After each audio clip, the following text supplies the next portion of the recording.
Hello everyone, my name is Baigashev Miras and let's talk about industry.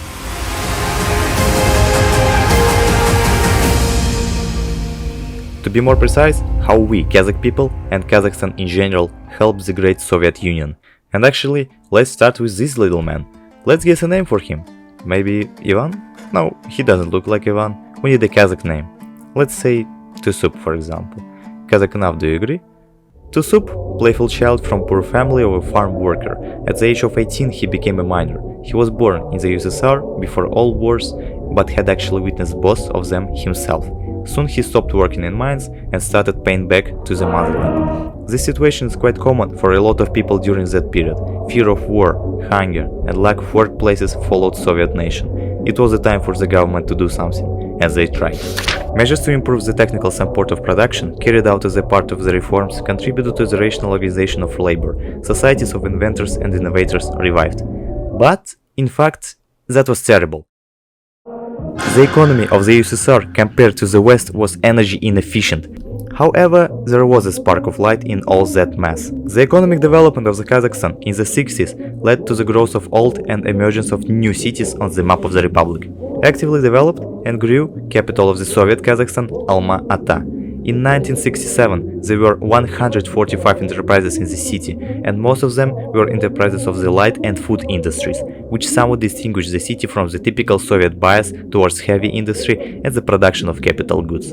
The emergence of the city of Aktau was the result of a decision taken by the leadership of the Soviet Union in the 20th century to create a nuclear shield, which included extraction of uranium ore, its processing and enrichment on the spot. So, are we good? Well, actually no. On the one hand, the rates of the mining industry and the extraction of energy carriers were increasing, but on the other hand, there was a low efficiency in the use of raw materials and energy.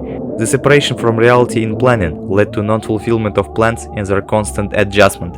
In just 4 years, plans were revised more than 300 times.